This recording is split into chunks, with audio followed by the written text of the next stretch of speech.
experiential and situated learning. Some of the greatest minds in history recognized the best form of learning is by doing. Confucius said, "I hear and I forget, I see and I remember, I do and I understand." And he was a smart fellow. Learning by doing. Two examples are experiential learning and situated learning. Let's start with experiential learning. So what is it? Well, essentially it's learning by doing, something we all do every day. This learning theory was first postulated by David McCabe in 1974.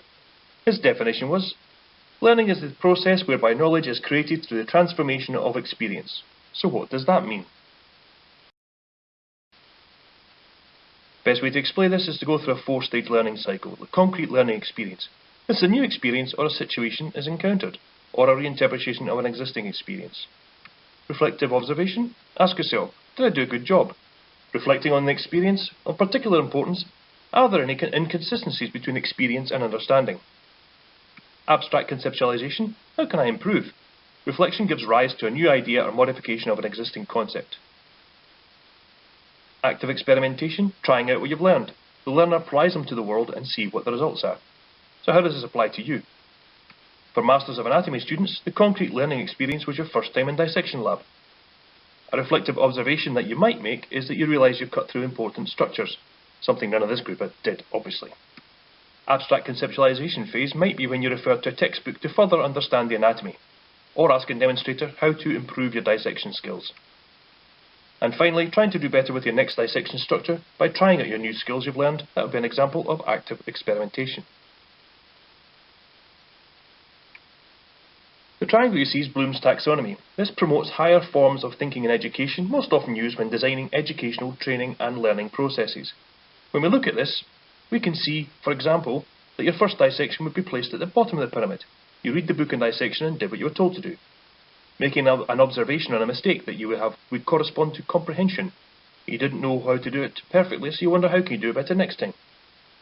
Seeking help from a textbook or demonstrator would fall somewhere between analysis and application. You take on the advice you were given and come up with a plan for a better dissection next time. And finally, using what you've learned through reflection and analysis, you synthesize the plan you've made and put it into action.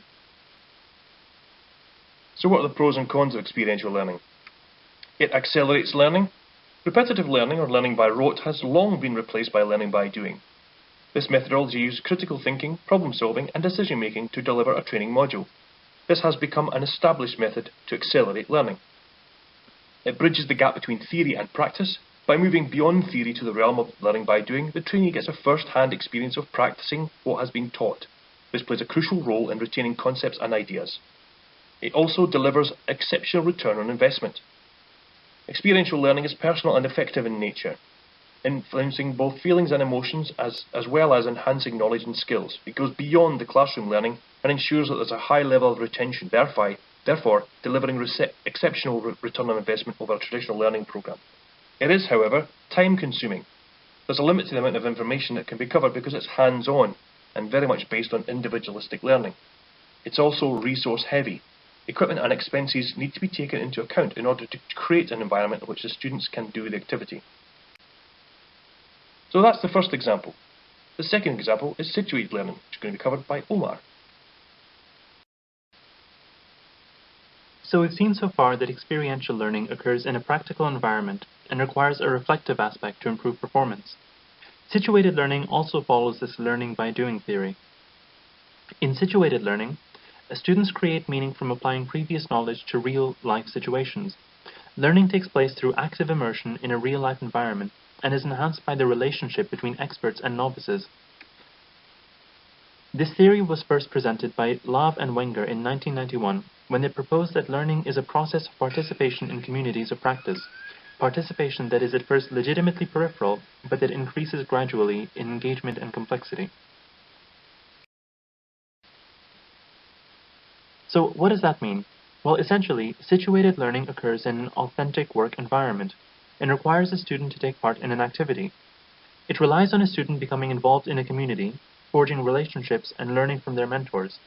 Knowledge is taught in context rather than abstract. Reflection and evaluation is also required, but is used alongside peer assessment and validation. With time, the student will become more and more knowledgeable on the topic. So, what is an authentic work environment? Well, an example of this would be an apprenticeship, in which an apprentice spends their time mirroring the work done by an expert in a contextual environment. They acquire the knowledge to practice a trade by learning job-specific skills and developing a base of knowledge from which they will become an expert themselves. They can then look to take on an apprentice of their own and pass the skills learned on to another student. So, pros and cons of situated learning. Well, the pros are that situated learning develops critical thinking and problem-solving skills. It promotes an emotional connection in the form of human relationships, and the learning done is a product of the work done, so it is indirect learning. Cons of situated learning are that it does require some prior knowledge of the work at hand. It is resource intensive as it needs more one-on-one time with a mentor, even more so than experiential learning, and this severely limits the class number. Lessons learned are specific to the task at hand and are usually non-transferable in nature. So what are the differences? Well, experiential learning is learning by doing, reflecting on your mistakes and trying again. Situated learning is being actively immersed in a real-life situation and learning from those around you. In conclusion, both of these are well-practiced theories and have been successful for a long time. Reflection is required in order to advance self-taught practices, and a combination of many learning theories are required for a holistic educational experience. If you want to read further on these topics, here is a list of resources and references.